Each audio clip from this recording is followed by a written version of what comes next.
अच्छा, अस्सलाम वालेकुम। आज जो है वो पार्ट 3 है, वो डिस्कस करते हैं, ठीक है। परसेंटेज के हवाले से। अच्छा, 25 क्वेश्चन नंबर 31 है। 25% ऑफ 200, इसका कैसे सोल्व करेंगे आप? जब इस तरह आ जाए ना 25% ऑफ 200, तो ऑफ का मतलब होता है मल्टीप्लाई, ठीक है। तो इसके बीच में और इसके बीच में सिर्फ ऑफ का है, तो ऑफ को हटा के इसकी जगह पे आपको मल्टीप्लाई रखना है। पहली बात तो ये क्लियर कर लें, ठीक है। अब इसको ऐसे सोल्व कर, इधर आके सोल्व करते हैं। देखें ना, 25% ऑफ 200 कैसे सोल्व करेंगे आप इसको? 25 अपान में पहले परसेंटेज है, 25% को कैसे लिखेंगे आप? 25 ऊपर नीचे जो है आप 100 लिख लेंगे, बस बात खत्म। इस तरह,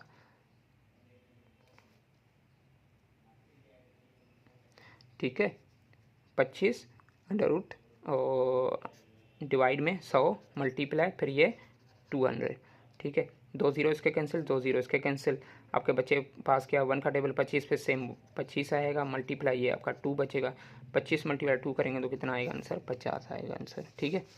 तो ये हो गया आपका फर्स्ट क्वेश्चन, परसेंटेज के हवाले से क्लियर हो गया।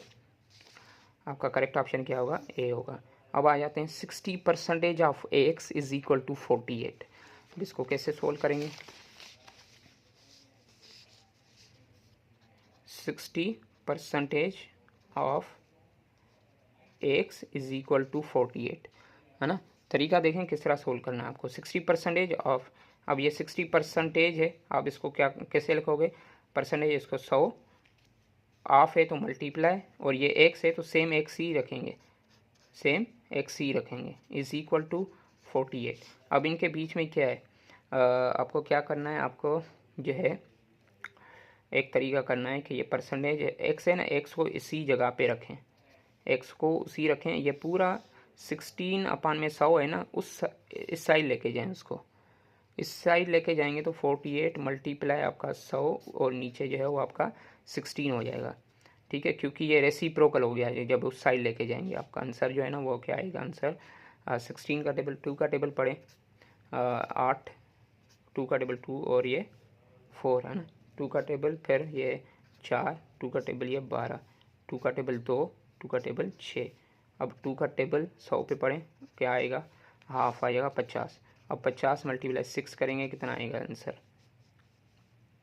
300, है ना। 50 मल्टीप्लाई 6, ये 0 और ये 30। देखो आंसर है या नहीं है? इस तरह नहीं है मेरे ख्याल से। एक मिनट, इसको इस तरह करते हैं, एक थोड़ा सा तरीका जल्दी से करते हैं। दूसरा तरीका मेरे ख्याल से गलत हो गया।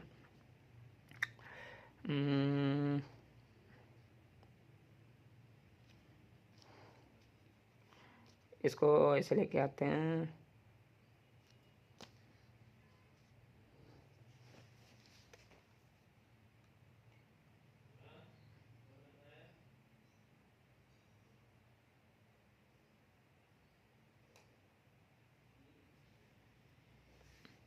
अच्छा, गलती हुई ना, क्वेश्चन में गलती है। मैं चेक कर रहा था क्वेश्चन है क्या, मैं इधर मैंने 16 रखा हुआ है, ऐसे हमारा सही है आंसर 16 के हवाले से। मैं बस सॉरी क्वेश्चन चेक कर रहा था, इधर 60 है, मैंने 16 रखा हुआ है। तो ये 60 सेम ही तरीका है, 60 अपान में 100 मल्टीप्लाई, ये हो गया एक्स, और आपका इधर क्या होगा? 48, ठीक है। अब एक्स को उधर रखें, 48 को सेम उसी जगह पे, और इस पूरे को इस साइड लेके आएंगे तो आपका 100 ऊपर चला जाएगा, 60 नीचे आ जाएगा। 0 इसका कैंसिल, 0 इसका टेबल इस पे कितना लगेगा?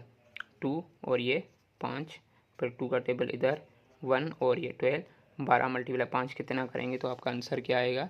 तकरीबन 80 आएगा आंसर, ठीक है। तो आपका करेक्ट ऑप्शन क्या होगा? ये ए होगा, सॉरी बी।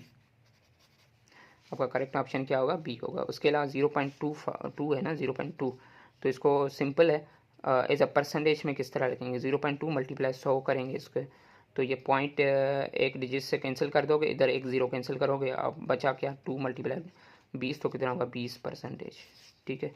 तो ये बी ऑप्शन करेक्ट है।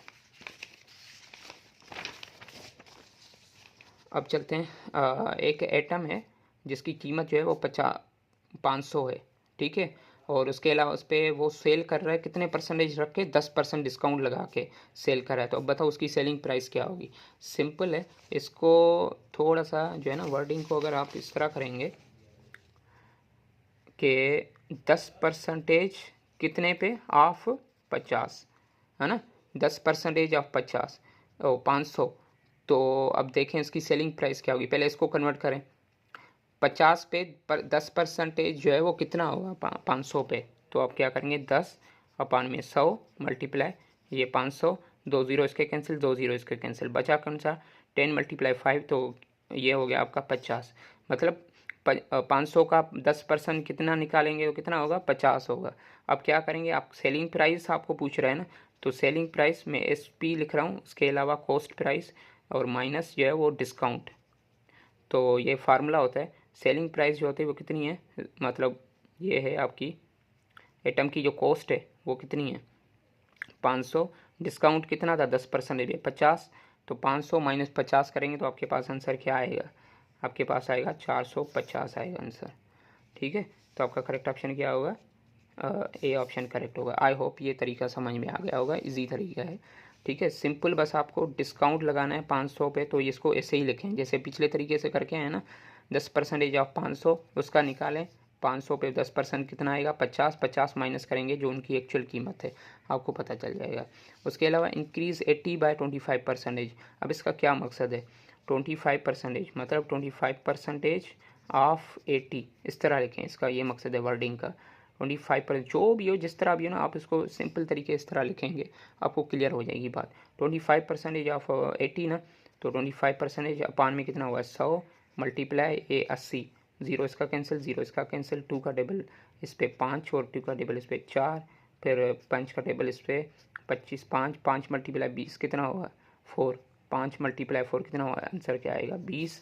ठीक है, अब इंक्रीज़ बोल रहा है ना, इसका मकसद है ऊपर वाले से ये रिलेट है कि जो है इधर मैंने लिखा नहीं है क्वेश्चन में, मगर ये क्वेश्चन ऊपर वाले से रिलेट है कि 80 पे 25% इंक्रीज़ हो रहा है, मतलब उस पर ऊपर और मतलब परसेंटेज टैक्स लगा रहे हैं। तो 100 है उस चीज़ की कीमत, अब उस पर 25% आपका वो इंक्रीज़ कर रहा है, मतलब कि कितना लगेगा, कितने ऐड कर रहा है 20 रुपये ऐड कर रहा है। तो 80 + 20 कितना होगा आपका, ये हो गया 100। तो टोटल कीमत हो गई इसकी 100, मतलब टैक्स इतना लगा रहा है। ठीक है, तो इस तरह ये परसेंटेज वाले प्रॉब्लम सॉल्व होंगे। मैं कोशिश करूँगा इन पे और भी ज़्यादा जो है ना वो वीडियो बना लूँ। ठीक है, बाकी ये तरीका तकरीबन सेम ही है, इसी तरीके से आगे पीछे कर सकते हैं प्रॉब्लम्स को, बाकी इतना मुश्किल नहीं बनाते। ठीक है, ओके, अल्लाह हाफिज़।